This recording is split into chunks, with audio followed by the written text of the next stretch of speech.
കാനഡയിലെ ചില കോളേജുകൾ ഇന്ത്യയിലെ ചില ഏജന്റുമാരുമായി ചേർന്ന് മനുഷ്യക്കടത്ത് നടത്തുന്നു. ഇത് ഇ.ഡി. കണ്ടെത്തിയ ഒരു വിവരമാണ്.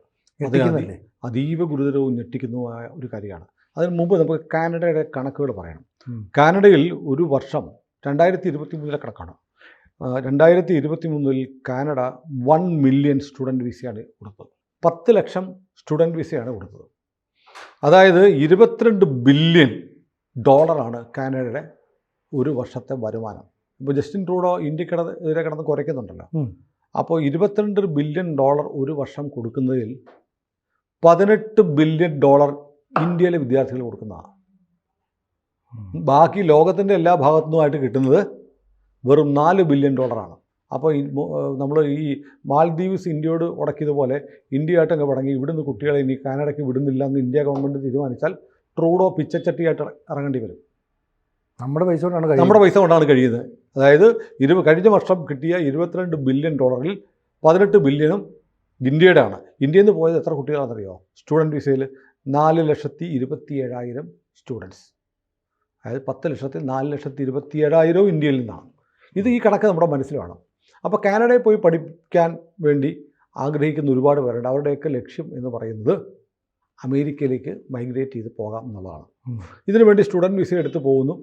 സ്റ്റുഡൻറ്റ് വിസ കിട്ടണമെങ്കിൽ അവിടുത്തെ കോളേജിൽ അഡ്മിഷൻ വേണം. അപ്പോൾ സ്റ്റുഡൻറ്റ് വിസ കിട്ടും.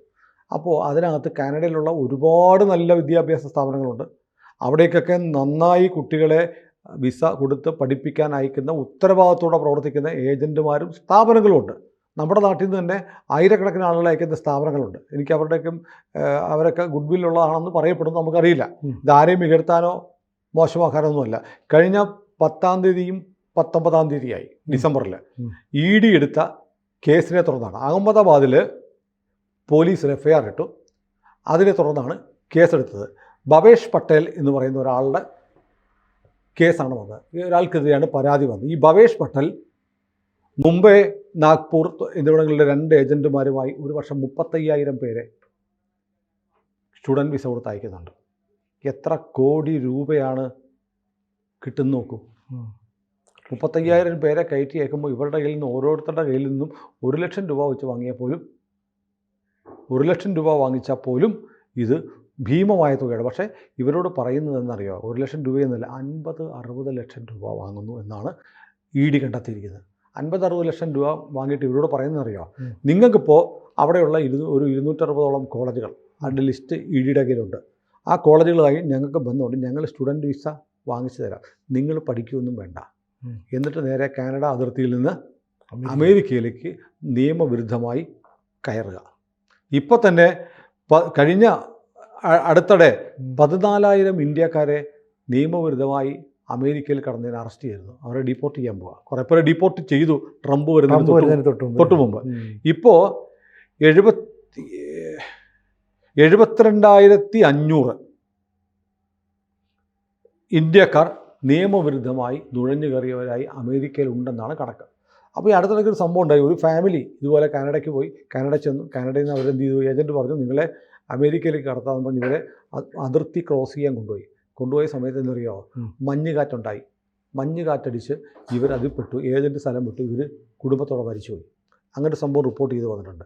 അപ്പോൾ ഇങ്ങനെ ഈ പറയുന്നത് ഈ നിയമവിരുദ്ധമായ അമേരിക്കയിലേക്ക് കയറാം എന്ന് പറഞ്ഞ് സ്റ്റുഡൻറ്റ് വിസ കൊടുക്കുകയാണ് അനധികൃത നുഴഞ്ഞുകയറ്റത്തിന് വേണ്ടി. ഇപ്പോൾ അവർ കാണുന്നത് എന്തറിയോ? ഇത് വളരെ വളരെ ഫാസ്റ്റായിട്ട് നടക്കുകയാണ്. ജനുവരി 20 ട്രംപ് വന്നു കഴിഞ്ഞാൽ കർശനമായി ഇത് വിലക്കും എന്നതുകൊണ്ട് വലിയ തോതിൽ ആളുകളെ അമേരിക്കയ്ക്ക് കയറ്റാൻ വേണ്ടിയിട്ട് കാനഡയെ കൊണ്ടുവരികയാണ്. കാനഡയെ കളിയാക്കിയിട്ട് ട്രംപ് പറഞ്ഞെന്താണ്? ഞങ്ങളുടെ ഒരു 51ാമത്തെ സ്റ്റേറ്റാണ്, അവിടുത്തെ ഗവർണറാണ് ട്രൂഡോ എന്നാണ് പറഞ്ഞത്. അപ്പോൾ ട്രൂഡോയ്ക്ക് ട്രംപിന് ട്രൂഡോയോടും കാനഡയോടുമുള്ള താല്പര്യം എന്ന് പറഞ്ഞാൽ പരമപുച്ഛമാണ്. സ്റ്റുപ്പിഡ് ഫെലോ, അടുത്ത ഇലക്ഷന് തോക്കാൻ നിൽക്കുന്നവൻ എന്നൊക്കെയാണ് ട്രംപിൻ്റെ അനുയായിയായ ഇലോൺ മസ്കും പറയുന്നത്. ഏതായാലും നമ്മൾ വളരെ ഗൗരവത്തോടെ കാണേണ്ട കാര്യം, നമ്മുടെ രാജ്യത്ത് ഇന്ന് നമ്മുടെ കേരളത്തിൽ നിന്നും ഒരുപാട് ആളുകൾ കാനഡ അടക്കമുള്ള രാജ്യങ്ങളിൽ പോകുന്നുണ്ട്. അവിടെ പഠിക്കാൻ പോവുകയാണെങ്കിൽ ഉത്തരവാദപ്പെട്ട നല്ല റെപ്യൂട്ടഡ് സ്ഥാപനങ്ങളിൽ അവരെ ഏജൻറ്റുമാരുടെ ക്രെഡിബിലിറ്റിയൊക്കെ നോക്കിയിട്ട് അവർ വഴി വേണം അഡ്മിഷൻ എടുക്കാൻ. എന്നിട്ട് അവിടെ പഠിക്കാൻ തന്നെയാണോ പോകുന്നത് അതോ നുഴഞ്ഞു കയറാനാണോ പോകുന്നത്? ഈ നുഴഞ്ഞു കയറാൻ പോയാൽ ചിലപ്പോൾ വെടി കിട്ടിയെന്നും വരും, അതിർത്തി കടന്നു പോയാൽ. അപ്പോൾ മെക്സിക്കോ അതിർത്തിയൊക്കെ അമേരിക്ക അടച്ചു കഴിഞ്ഞു. ഇപ്പോൾ അതീവ ഗുരുതരമായ കാര്യമാണ്. 260 കോളേജുകൾ അവിടെ ഈ ഇന്ത്യൻ ഏജൻറ്റുമാരുമായി ഒരു നെക്സസ് ഉണ്ടായിരിക്കുന്നു. അത് പ്രധാനമായും മുംബൈ, നാഗ്പൂർ, ഗാന്ധിനഗർ, വഡോദര എന്നീ വലിയ നഗരങ്ങളിലുള്ള ഏജൻറ്റുമാരാണെന്ന് പറയുന്നത്. പക്ഷേ ഇത് ഒരു ചെറിയ ഗ്യാങ് അല്ല. അതായത് ഇന്ത്യയിൽ ഇങ്ങനെ 1700 പേരുടെ ഒരു റാക്കറ്റുണ്ട് ഏജൻറ്റുമാർ. ഇന്ത്യയിലെ പല സംസ്ഥാനങ്ങളിലായി 1700ഓളം ഏജൻറ്റുമാർ ഇങ്ങനെയുണ്ട്. അതായത് ഈ കോളേജുകളുമായി ബന്ധപ്പെട്ട് നമുക്ക് അങ്ങോട്ട് പോകണം. ഇപ്പം എനിക്ക് അമേരിക്കയ്ക്ക് പോകണമെന്ന് ആഗ്രഹമുണ്ട്. ഏജൻറ്റുമാരെ സമീപിച്ചാൽ പറയും ഇയാൾ പഠിക്കാൻ പോകാമെന്ന് പറഞ്ഞിട്ട് ഞങ്ങളൊരു സ്റ്റുഡൻറ്റ് വിസ ഒപ്പിക്കാം. സ്റ്റുഡൻറ്റ് വിസ വേണമെന്നുണ്ടെങ്കിൽ ഒരു കോളേജിൽ അഡ്മിഷൻ കിട്ടിയതായിട്ട് കാണിക്കണം. അവിടുത്തെ ഈ കോളേജ് അഡ്മിഷൻ കിട്ടിയതായിട്ട് കുട്ടിയെ അവിടെ എൻ്റർ ചെയ്തതായിട്ടുള്ള ഡോക്യുമെൻ്റ് തരും. അപ്പോൾ സ്റ്റുഡൻറ്റ് വിസ കിട്ടും. അപ്പോൾ ഈ 60 ലക്ഷം രൂപ കൊടുത്താൽ അതിൻ്റെ ഒരു പെർസെൻറ്റേജ് ആർക്കും ഉണ്ട്, കോളേജിനും ഉണ്ട്, ഏജൻറ്റിനും ഉണ്ട്. എന്നിട്ട് ഇങ്ങനെ കിട്ടുന്നവർ ഇങ്ങനെ സ്റ്റുഡൻറ്റ് വിസ എന്ന് പറഞ്ഞ് കാനഡയിൽ ചെന്ന് കഴിഞ്ഞാൽ ഇവർ കോളേജിൽ ചേർന്ന് പഠിക്കൊന്നും വേണ്ട, നേരെ അതിർത്തി കടന്ന് നിങ്ങൾക്ക് അതിർത്തി കടക്കാവുന്നതായിരിക്കും. എങ്ങനെ അതിന് സഹായിക്കുമെന്നൊക്കെയാണ് ഏജന്റുമാർ പറയുന്നത്. പക്ഷേ സഹായമൊന്നും ഇല്ലാത്തതിൻ്റെ കാര്യമാണ് ആദ്യമേ ഞാൻ പറഞ്ഞത്. ഒരു ഗുജറാത്തി കുടുംബം അവിടേക്ക് വിദ്യാർത്ഥികൾ സ്റ്റുഡൻറ്റ് വിസയിൽ എടുത്ത് പോയ അവരുടെ കൂടെ അക്കമ്പനി ചെയ്ത പേരൻസ് ഉൾപ്പെടെ അതിർത്തിയിൽ മഞ്ഞുകാറ്റ് വന്നപ്പോൾ അതിൽപ്പെട്ട് മരിച്ചുപോയ കാര്യം. ഇനി അതിർത്തി ചെന്നാൽ പിടിച്ച് അമേരിക്ക പിടിച്ച് അകത്തിടുവോ, അതിർത്തി കടന്നിന് വെടിവെക്കുവോ, അല്ലെങ്കിൽ ഡീപ്പോർട്ട് ചെയ്യുകയോ ചെയ്താൽ എന്ത് പറ്റി? ഈ കാശും പോയി. അപ്പോൾ ഭാഗ്യമാണ് നുഴഞ്ഞു കടന്ന് ആരുടെയും അമേരിക്കൻ അധികൃതരുടെ ശ്രദ്ധയിൽപ്പെടാതെ അതിർത്തി നുഴഞ്ഞു കടന്ന് അങ്ങോട്ട് ചെല്ലുക എന്നുള്ളത് പരമഭാഗ്യമാണ്. ഈ ഭാഗ്യം എല്ലാവർക്കും ഒക്കണമെന്നില്ല. പക്ഷേ ഇപ്പോൾ ED പറയുന്നത് ഇത് നിയമവിരുദ്ധമായി ആളുകളെ കൊണ്ടുപോകുന്ന ഒരു മണി ലോണ്ടറിങ് മാത്രമല്ല, പണമിടപാടുണ്ടല്ലോ, അത് മാത്രമല്ല, ഇത് മനുഷ്യക്കടത്താണ് എന്ന് പറയുകയാണ്. അപ്പോൾ നമ്മുടെ രാജ്യത്ത് ഇത്തരം വിദ്യാർത്ഥികൾക്ക് സ്റ്റുഡൻറ്റ് വിസയെ കൊടുത്ത് പ്രത്യേകിച്ച് കാനഡയിലേക്കൊക്കെ അയക്കുന്ന ആളുകളെയും ഏജൻറ്റുമാരെയൊക്കെ ഒന്ന് ശ്രദ്ധിക്കുന്നത് നല്ലതാണ്. അപ്പോൾ ക്രെഡിബിലിറ്റിയുള്ള, ഗുഡ്വില്ലുള്ള, നമുക്ക് അറിയാവുന്ന, നമ്മൾ നേരത്തെ ചില സ്ഥാപനങ്ങളെയൊക്കെ നമ്മൾ പരിചയപ്പെടുത്തി. നമ്മുടെ 2 സ്ഥാപനങ്ങളുടെ മേധാവികളെ നമ്മളിവിടെ കൊണ്ടുവന്നിരുന്നു, ക്രെഡിബിലിറ്റി ഉള്ളവരെ. അവർ പറഞ്ഞത് എന്താണെന്നറിയോ? അതായത് ഇപ്പോൾ ഗ്ലോബലിൻ്റെ ഉൾപ്പെടെ ഇവിടെ വന്നു. അവർ നമ്മളോട് സംസാരിച്ച് ഞങ്ങൾ പറയുന്നത് കേട്ട് നിങ്ങൾ ഒരിക്കലും അഡ്മിഷൻ എടുക്കരുത്. ഞങ്ങൾ പറയുന്ന കാര്യങ്ങൾ കേട്ട് വെരിഫൈ ചെയ്തതിന് ശേഷം മാത്രമേ എടുക്കാവൂ എന്ന് പറഞ്ഞു. മാത്രമല്ല നമ്മുടെ ചാനലിൽ വന്ന് സംസാരിച്ച 2 കക്ഷികളും പറഞ്ഞത് അവരുടെ സ്ഥാപനം പ്രൈവറ്റ് കോളേജുകളിലെ അഡ്മിഷൻ ശരിയാക്കി കൊടുക്കുന്നില്ല. പബ്ലിക് കോളേജുകൾ എന്ന് പറഞ്ഞാൽ ഗവൺമെൻറ് കോളേജുകളിലെ അഡ്മിഷനെ ശരിയാക്കുന്നുള്ളൂ. അപ്പോൾ ഗവൺമെൻറ് കോളേജുകളിൽ നിന്ന് ഇങ്ങനെ വ്യാജ അഡ്മിഷൻ കാർഡ് കൊടുത്ത് സ്റ്റുഡൻറ്റ് വിസ കൊടുത്ത് ആളുകളെ കടത്തുന്ന ഒരു പരിപാടിയില്ല.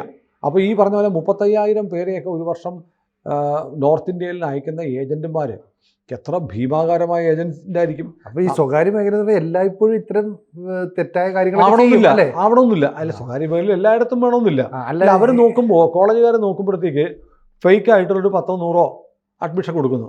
അതിനുവേണ്ടി ഒരു തുക കിട്ടുന്നു. അവരവിടെ പഠിപ്പിക്കുകയും വേണ്ട, അഡ്മിഷൻ കൊടുക്കണ്ട. അതാണ് അവർ ചെയ്യുന്നത് അല്ലേ? അവരൊന്നും റെസ്പോൺസിബിലിറ്റി ഇല്ല, ഒന്നുമില്ല. അത് നിങ്ങൾ പറഞ്ഞു ഒരു അണ്ടർസ്റ്റാൻഡിങ്, ഒരു അഡ്മിഷൻ ഉണ്ട്, ഒരു കുട്ടിക്ക് അഡ്മിഷൻ ഉണ്ടെന്ന് നോട്ടീസ്, അഡ്മിഷൻ കാർഡ് കൊടുക്കുന്നു. അഡ്മിഷൻ കാർഡ് വെച്ചിട്ട് സ്റ്റുഡൻറ്റ് വിസ കൊടുക്കുന്നു.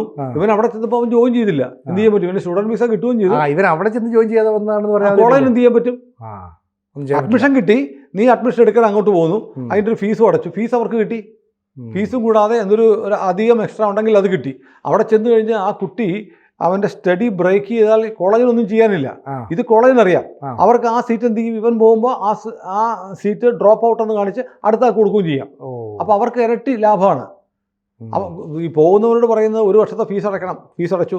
പക്ഷെ 1 വർഷത്തെ ഫീസ് അടച്ചാലും നീ അമേരിക്കയ്ക്ക് പോകാൻ പോവാണ്. അവിടെ ചെന്നാൽ നീ എനിക്ക് PR കിട്ടും എന്ന് പറഞ്ഞ് നമ്മുടെ രാജ്യത്ത് നടക്കുന്ന അതീവ ഗുരുതരമായ ഒരു തട്ടിപ്പാണ്. ശരിക്കും പറഞ്ഞാൽ ഒരു മനുഷ്യക്കടത്താണ് അല്ലേ? മനുഷ്യക്കടത്താണെന്ന് ED പറയുന്നു. അപ്പോൾ മനുഷ്യക്കടത്തിൻ്റെ ഞെട്ടിക്കുന്ന വിവരങ്ങളാണ് 10-ാം തീയതിയും 19-ാം തീയതിയായിട്ട് ED കണ്ടെത്തി അഹമ്മദാബാദ് പോലീസ് എടുത്ത കേസിൻ്റെ അടിസ്ഥാനത്തിൽ കണ്ടെത്തിയിരിക്കുന്നത്. അപ്പോൾ ഏതായാലും നമ്മുടെ മുമ്പിൽ വന്ന ഗ്ലോബൽ ഉൾപ്പെടെയുള്ള ഏജൻസികളുടെ ആളുകൾ പറഞ്ഞത് ഞാൻ ആവർത്തിക്കുകയാണ്.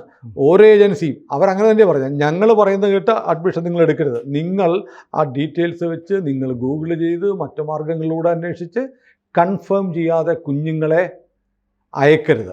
ഇനി അനധികൃതമായി കുട്ടികളല്ലാതെ മനഃപൂർവ്വം എനിക്ക് അമേരിക്കയ്ക്ക് പോകാൻ വേണ്ടിയിട്ട് ഒരു സ്റ്റുഡൻറ്റ് വിസ ഒപ്പിച്ച് തരാമോ, എനിക്ക് പഠനമൊന്നും വേണ്ട, എന്നിട്ട് ഞാൻ ചാടി അമേരിക്കയ്ക്ക് പൊക്കോളാം എന്ന് പ്ലാൻ ചെയ്ത് പോകാൻ ഉദ്ദേശിക്കുന്ന ആളുകളുണ്ടെങ്കിൽ അതിൻ്റെ കാലം ഏതാണ്ട് കഴിഞ്ഞു. ജനുവരി 20 ട്രംപ് വരികയാണ്. ഏതായാലും നമ്മുടെ രാജ്യത്ത് 35,000 അല്ലെങ്കിൽ ഒരു വർഷം 4,27,000 ആളുകളാണ് കാനഡയ്ക്ക് പോകുന്നത്. ഓരോ വിദ്യാർത്ഥികളിൽ നിന്നും ഈ ഏജൻറ്റുമാർക്ക് എത്ര കോടി രൂപ കിട്ടുന്നുണ്ട് എന്ന് ആലോചിച്ച് നോക്കുക. അപ്പം ആളുകളെ കയറ്റി അയക്കാൻ വിടുന്ന വിദ്യാഭ്യാസ സ്ഥാപനങ്ങൾ നടത്തുകയും അതിൻ്റെ മറവിൽ ഇത്തരം കള്ളത്തരങ്ങൾ നടത്തുകയും ചെയ്ത ആളുകൾ സമ്പാദിക്കുന്ന കോടികൾ എത്രയാണെന്ന് ആലോചിക്കുക. അങ്ങനെ വിടുന്നവരുടെ കാര്യത്തിലൊന്നും ഇവർക്ക് ഉത്തരവാദിത്വമില്ല. അതുകൊണ്ട് വിദേശ വിദ്യാഭ്യാസം എന്ന് പറയുന്നത് അതീവ ജാഗ്രതയോടെ, അതീവ സൂക്ഷ്മതയോടെ ഉത്തരവാദപ്പെട്ട സ്ഥാപനങ്ങളിൽ മാത്രം ആശ്രയിച്ച് ചെയ്യേണ്ടതാണ്. അല്ലാതെ ഞങ്ങൾ ഒരു വർഷം 35,000 പേരെ അയച്ചു, ഞങ്ങൾ 10,000 പേരെ അയച്ചു, ഞങ്ങൾ 8,000 7,000 പേരെ അയച്ചു എന്നൊക്കെ അവകാശവാദം പറയുന്നത് കേട്ട് അതുമാത്രം ഒരു ക്രൈറ്റീരിയ ആക്കിക്കൊണ്ട് അഡ്മിഷൻ എടുക്കാനൊന്നും പോകരുത് എന്ന് തെളിയിക്കുന്നൊരു സംഭവമാണ്. EDയുടെ കേസ് തുടരുകയാണ്. കൂടുതൽ വിവരങ്ങൾ വരും ദിവസങ്ങളിൽ വരും. നമുക്കത് കൊടുക്കാം. പക്ഷേ നമ്മുടെ മാധ്യമങ്ങളിലൊന്നും ഈ വാർത്ത വന്നിട്ടില്ല. അതെ, എന്തായാലും മനുഷ്യക്കടത്ത് എന്നുള്ള ഗൗരവമുള്ളതാണെന്ന്. അതെ, ഇത് ടൈംസ് ഓഫ് ഇന്ത്യയിൽ ഇന്ന് ഈ വാർത്ത വന്നിട്ടുണ്ട്. മറ്റു മാധ്യമങ്ങളിൽ ഇത് വന്നിട്ടില്ല. അതിൻ്റെ കാരണം എന്താണെന്ന് ഞാൻ പറയുന്നില്ല, ആലോചിച്ചാൽ നിങ്ങൾക്ക് മനസ്സിലാവും. കാരണം എന്താണ് അറിയാമോ? വലിയ പരസ്യം കിട്ടുന്ന പരിപാടിയാണ്. എല്ലാം ഫുൾ പേജൊക്കെ ആയിരിക്കും പരസ്യം പത്രങ്ങളിൽ. അപ്പോൾ ഏതായാലും ജാഗ്രത വേണം. നമ്മുടെ നാട്ടിലെ സ്ഥാപനങ്ങളെക്കുറിച്ച് ഇങ്ങനത്തെ പരാതിയൊന്നും ഇതുവരെ വന്നിട്ടില്ല. എന്നാൽ പോലും അഡ്മിഷൻ എടുക്കും മുമ്പ് സ്വന്തം നിലയ്ക്ക് ഒരു അന്വേഷണം എടുത്തിട്ട് മാത്രം പോവുക. കൂടുതൽ വാർത്തകളും വിശേഷങ്ങളും നിങ്ങളിലേക്ക് എത്താൻ ABC മലയാളം സബ്സ്ക്രൈബ് ചെയ്യുക, ബെൽ ബട്ടണും അമർത്തുക.